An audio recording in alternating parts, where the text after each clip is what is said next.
So guys, the word on the street is Young Miami is going broke and she has to sell her clothes and wigs. So you guys know when her and Diddy first started dating, it was a rumor going around that Diddy gave her a $500,000 monthly allowance, but she was spending too much money, so he cut it in half and her monthly allowance then went to $250,000 a month, which is still a lot of money. But since Diddy is in trouble and need a lot of his money for legal fees, he had to cut some things off, and Young Miami was one of the things that he had to cut off. So Young Miami is not receiving that extra $250,000 a month that she normally gets. So people feel like she is going broke because she started a page on Instagram called Carisha's Closet. So she posted this on her Young Miami page and said, "My closet page is up and running. Affordable pieces, shop now at Carisha.com. Follow and shop." So I did go ahead and take a look at Young Miami's website, and you can see she has this set right here for $800. She has another set for $800, and the highest thing I seen on there was this classic Chanel top and leggings set, and it was $4,000. And Young Miami is also going to be selling wigs on her website. One person said, "Could you also put a few wigs up there? I know you only use them once and you're done. LOL, I buy it." Young Miami responded and said, Hey, welcome back to the Spotlight News. Today we are going to look up to Diddy. If you're fan of Diddy and Young Miami, come and shut the door. Come and listen to this. You know, lawsuits have been coming up, but we have all not been minding about Young Mimi. We have been looking through this, but remember, Diddy is someone who was using ladies pretending to be their husband or boyfriend, but at the end of the day, he's practicing harassment over these guys. He was traumatizing them. Remember, there was a show called City Girls. Young Mimi organized a show called City Girls. Diddy came in as if he was helping Young Mimi, but if you're to look into this, Diddy broke down the show. Broke down the City Girls show. We don't care about the money he got. We don't care the money he got, but he got money. And if you're to look at this case, Diddy was using Mimi, Young Mimi, and plus the cousin, which was not bad. We have been looking up to many lawsuits coming around about Diddy and Young Mimi. There have been many, not only Mimi, because the lawsuits have been many, even a young girl who was involved into this. You know what?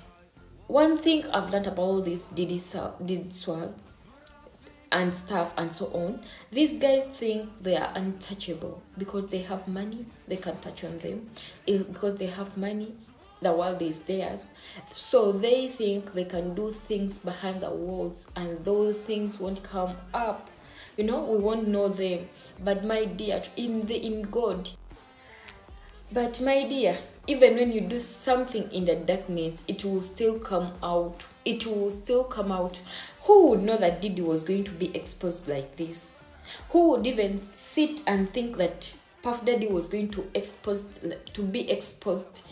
Because the lawsuits have been coming. At first we thought it was a joke, but now as we go on, this story is so interesting because this is some nigga the public was looking up to. Some, I didn't say all of them, but now at the end of the day, all the shits are becoming down. And I don't think in the industry, Diddy is the only guy who does this. I know many are going to be exposed because now it's Diddy's turn. But I think the law should do something big about Diddy's stuff because a lot of people were traumatized. A lot of people went through hell and back. A lot of people regret their life. A lot of people, because these guys think money is everything. So they can use anyone because of money. Guys, this is we are not only fighting girl child, but we are also fighting boy child, because I've seen cases whereby boys are also being exposed and they went through the same shit. So this time around, we are fighting girls and boys. We are not fighting only the girls' gender, but we are fighting girls and boys, because even these boys were they were involved into these cases. If you're to investigate well, they are not only ladies, and there are some ladies out there who are still quiet, but they also went through the same shit. They also went through hell. They also went through pain. They also went through what you can't think they went through because this guy was a guy you could with Summer Daddy. Why y'all not together no more? Because like he was fucking up. He wasn't ready, and I was trying to be a woman and work through things, and he wasn't ready. So then I was like, fuck it, and I left.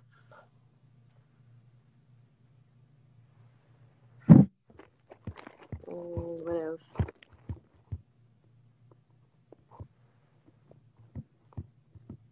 Okay, y'all wanna play? Guys, let's get into this. What do you think? Because remember, in 2022 there was a Thanksgiving, and young Mimi came in with her cousin, and the cousin, who is called to be Diddy, got interest about young Mimi's cousin, and it seems he was rejected, and because he had money, he wanted to use it by force. Guys, what are we missing? What am I missing? You can comment. I think I'm missing something, because we have been getting sympathy over Cassie. We have been getting sympathy of other guys, but what are we missing in this young Mimi's case? Is there something I'm missing out? You can let me know in the comment section. I think there is something I'm missing out about this, but we should look up in this case. We should see what's really going on. Don't forget to like, subscribe. This is Spotlight News. Love you all. Yeah, don't forget to subscribe. Let's make more investments. Let's make more investment, because we are fighting this. We want to see where the Puff Daddy ends. We want to really know, because a lot of people were infected and injured in this scenario. Thank you for listening. I'm not a lawyer, but there is a brand new Diddy lawsuit. And this one, y'all. First of all, let's start with the trigger warning that is listed on the front page of the lawsuit. It says that this document contains highly graphic information of a nature, including SA. Additionally, there are graphic images of the aftermath of a situation, redacted images of intercourse, redacted images of minors, workers, more workers, details of trafficking, and the illegal distribution of weapons, and some other stuff. Now listen, I'm definitely not including anything about any minors, anything that's too graphic. I'm not playing those games. But since I did read the lawsuit, let me attempt to give you a recap of some of what's being alleged.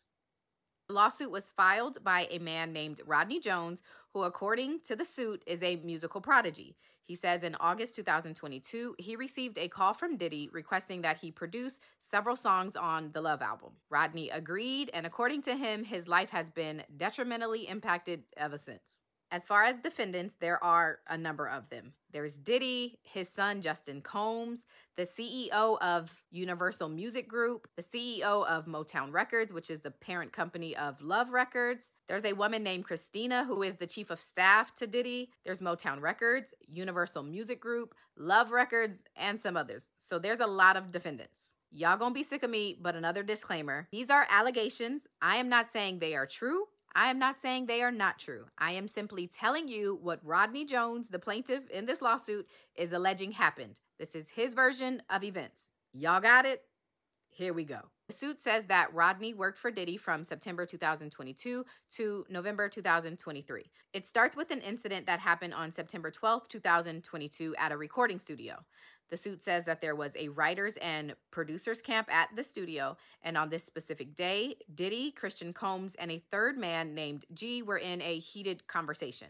The conversation moves to a bathroom, and according to Rodney in this lawsuit, a firearm is discharged multiple times. A crowd that's at the studio gathers around the bathroom, and when the door finally opens, father and son exit the bathroom, and G remains on the floor in the fetal position, holding his stomach. Rodney says the crowd around just stood there, not giving any help, and so he tries to apply pressure for G and then asks someone to call the ambulance. The suit alleges that Diddy gave strict instructions to inform the police that he had nothing to do with this incident, and instead say that G was struck standing outside of the studio by a drive-by assailant. The lawsuit also includes several news articles regarding the incident, and Rodney says he has several witnesses to corroborate the story and will speak publicly if subpoenaed. It's also worth noting that according to TMZ, LAPD did investigate this incident and found that G was shot during a robbery outside of the studio and ended up just running into the studio after he was shot. In this lawsuit, Rodney says he still has clothes from that day and believes that they still may have stains and DNA from G.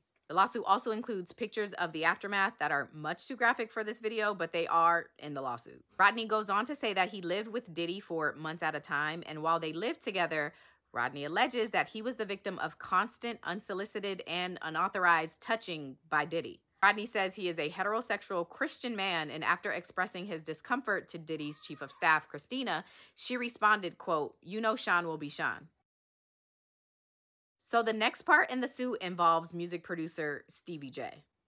Rodney says that he looked up and idolized Stevie J, and Diddy used that plus his access to Stevie J to entice Rodney. According to the lawsuit, Rodney says that Diddy shared a video of Stevie J doing some stuff and told Rodney, quote, "This is normal practice in the music industry. Look, even Stevie J is doing it." There are pictures included of what the suit alleges Stevie J is doing. And the suit goes on to say that Diddy told Rodney that he himself, Diddy, had engaged in a situation with a rapper, redacted, a singer, redacted, and Stevie J. The next situation detailed in the lawsuit is from Thanksgiving 2022.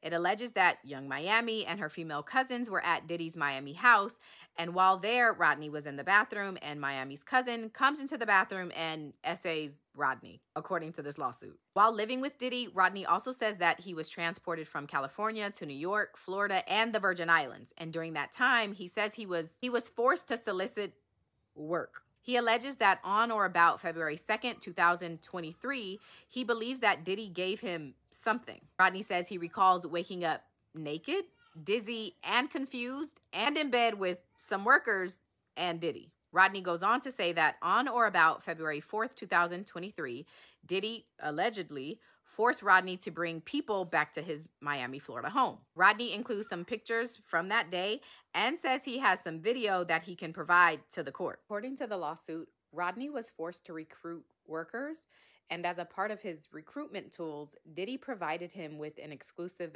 bad boy baseball cap and required him to wear it to booby trap on the river, this place, as a signal to any worker that he approached that Diddy was in town and had sent Rodney there to recruit them. Apparently, according to this lawsuit, these workers were accustomed to servicing Diddy and would know that he's in town by the sight of the bad boy baseball cap. The lawsuit then includes Instagram profiles of two of the workers that Diddy allegedly required Rodney to solicit and engage with at his home in Miami. In this suit, Rodney says that Diddy used his power and influence to intimidate and force Rodney into soliciting and sleeping with women. He includes the phone number of a worker that he says Diddy required him to solicit and perform acts with at his home. Rodney claims that Diddy used many tactics to maintain dominion and control over him, like promising him a Grammy for Producer of the Year for the Love album. Rodney says Diddy offered him $250,000 to purchase all of the instruments that he wanted. He says that Diddy promised him ownership of his $20 million property, One Star Island in Florida, and he promised him access to record label executives. But Rodney goes on to say that sometimes Diddy would switch it up. He would go from promising Rodney the world to threatening him with physical harm, including threatening him to eat his face, allegedly. The suit then details a listening party from July 2nd, 2023, in which an R&B artist, that's redacted, Justin Combs, some workers, and some folks who shouldn't have been there were all there. Rodney alleges that the listening party event began at 7 p.m., and upon information and belief, he says the alcohol was laced. Then Cuba Gooding Jr. is mentioned. Suit says that Diddy introduced Rodney to Cuba on a yacht and then left them alone. Rodney alleges that there was some unwanted touching, groping, and fondling, and he includes a screenshot from the day of the encounter. Lastly, Rodney claims that he was not compensated for his time living with Diddy or the songs that he produced. Rodney says he attempted to work with Diddy to secure his publishing and royalty rights for the work he completed on the album, but Diddy only offered him $29,000 for 13 months, thousands of hours of work, and 9 songs that ultimately made it to the album. Suit says, quote, Mr. Jones was willing to take $50,000 for his publishing and royalties, but Diddy's self-serving greed would not allow him to pay Rodney the additional $21,000 that he was asking. In this lawsuit, Rodney says that Diddy's chief of staff, Christina, is to Diddy what Ghislaine Maxwell was to Jeffrey Epstein. He goes so far as to say that the whole operation is a RICO enterprise. Ciao! Okay, I've recapped enough. Y'all get the point. According to TMZ, Diddy's attorney says that, quote, Lil Rod is nothing more than a liar who filed a $30 million lawsuit shamelessly looking for an undeserved payday. His reckless name-dropping about events that are pure fiction and simply did not happen is nothing more than a transparent attempt to garner headlines. He adds, quote, we have overwhelming, indisputable proof that his claims are complete lies. Our attempts to share this proof with Mr. Jones's attorney, Tyrone Blackburn, have been ignored, as Mr. Blackburn refuses to return our calls. We will address these outlandish allegations in court and take all appropriate action against those who make them. So again, this is all alleged, and Diddy will have the opportunity to formally respond to all of these allegations. I'm not saying it's true. I'm not saying it's not true.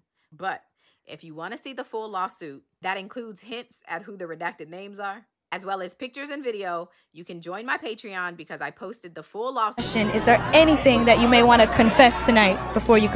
Come on, baby. It's hot outside. You up in that blanket. Let's go jog on the beach.